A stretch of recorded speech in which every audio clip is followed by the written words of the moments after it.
এখনকার দিনের প্রত্যেকটা মা বাবার উচিত যে তাদের ছেলে বা মেয়েকে রিলেশনশিপটা কি, রিলেশনশিপ থেকে কি ব্যাড এফেক্ট পায়, রিলেশনশিপটাকে কীভাবে হ্যান্ডেল করতে হয়, রিলেশনশিপ চলে গেলে তাকে কী রকমভাবে নিজেকে স্ট্রং থাকতে হয়, সেটা কিন্তু বোঝানো অনেকটা দরকার। কারণ দিনের শেষে তাদেরকে দেখতে হয় তাদের ছেলে বা মেয়ের সেই দুঃখ ভরা মুখ, সেই বেদনা ভরা মন, সেই চোখের জল, সেই খেতে খেতে না খাওয়া মুহূর্তটা, সেই রাতের পর রাত জেগে থাকা মুহূর্তটা।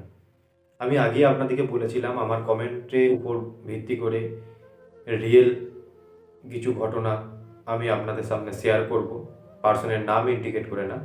তো আমার একজন বন্ধু আমাকে খুব সুন্দর একটা কমেন্ট করেছে, সেই কমেন্টটা আমাকে পুরো মন ছুঁয়ে দিয়েছে। যে কমেন্টটা হচ্ছে, দাদা রিলেশনশিপটা কি সেটা প্রত্যেকটা বাবা মাকে তার ছেলে বা মেয়েকে বোঝানো উচিত। কারণ এখনকার দিনে রিলেশনশিপ একটা অন্যরকম পর্যায়ে চলে গেছে।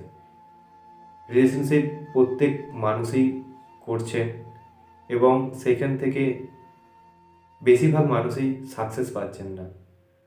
তো অনেক মানুষ সেগুলোকে সিরিয়াসলিভাবে নেয় না। যারা রিলেশনশিপটাকে সিরিয়াসলিভাবে নিয়েছিল তাদের পার্টনারকে তারা পায়নি, নির্দিষ্ট কিছু কারণের জন্য তারা দুজনকার রাস্তা এখন আলাদা হয়ে গেছে, দুজন দুজনের কাছ থেকে এখন অনেকটা দূরে চলে এসেছে, প্রিয় মানুষটাকে ভুলতে পারছে না। তো নর্মালি এইসব মানুষরা কিন্তু একদম স্বার্থপর গোছের মানুষ না। এইসব মানুষরা ভালোবাসার জন্য, ভালোবাসার মানুষটাকে ফেরানোর জন্য আবেগপ্রবণ হয়ে আছে এবং তার ভালোবাসা কতটা সত্যি বা তার ভালোবাসাটা কী জিনিস সেটা সে সব সময় রিয়েলাইজ করে। তো এই হিসেবে বন্ধুর যেই মতামত, সেই মতামতের সাথে আমিও একমত। আপনারা কি এর সাথে একই মত? যদি মত থাকেন অবশ্যই কমেন্টে আমাকে জানাবেন, ইয়েস অর নো প্লিজ জানাবেন। এখনকার দিনের বাবা মায়েরা কার টাচটা কেমন তার মেয়েদিকে অবশ্যই বলে, এবং যদি নাও বলে ওনারা ভুল করছে, ওনাদেরকে বলা উচিত যে কোন মানুষটা, কোন বন্ধু, কোন দাদা, বিভিন্ন মানুষের বিভিন্ন রকম বাজে বাজে মেন্টালিটির মানুষ আছে, তারা বিভিন্ন রকম অ্যাঙ্গেলে কথাবার্তা বলে, বিভিন্ন রকম শারীরিক টাচ আছে, এসব তাদের মেয়েদিকে বলে। ঠিক সেই রকমই এখনকার দিনের প্রত্যেকটা মা বাবার উচিত যে তাদের ছেলে বা মেয়েকে রিলেশনশিপটা কি, রিলেশনশিপ থেকে কি ব্যাড এফেক্ট পায়, রিলেশনশিপটাকে কীভাবে হ্যান্ডেল করতে হয়, রিলেশনশিপ চলে গেলে তাকে কী রকমভাবে নিজেকে স্ট্রং থাকতে হয়, সেটা কিন্তু বোঝানো অনেকটা দরকার। কারণ দিনের শেষে তাদেরকে দেখতে হয় তাদের ছেলে বা মেয়ের সেই দুঃখ ভরা মুখ, সেই বেদনা ভরা মন, সেই চোখের জল, সেই খেতে খেতে না খাওয়া মুহূর্তটা, সেই রাতের পর রাত জেগে থাকা মুহূর্তটা।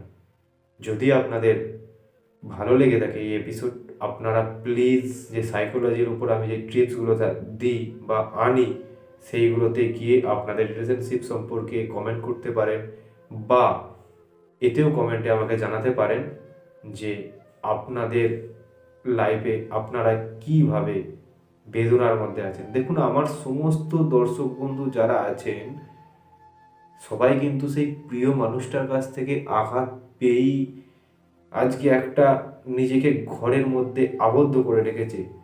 কেউ ভালো নাই, আপনি নিজেকে একা ভাববেন না, আমরা একটা ফ্যামিলির মধ্যে যুক্ত আছি বস। হেল্প আমি অবশ্যই করব। আমি নিজে ছিলাম বস, নিজে 2 বছর আমার টাইম লেগেছিল সেই মানুষটাকে আকৃষ্ট করতে বা আমার কাছে ফিরিয়ে আনতে।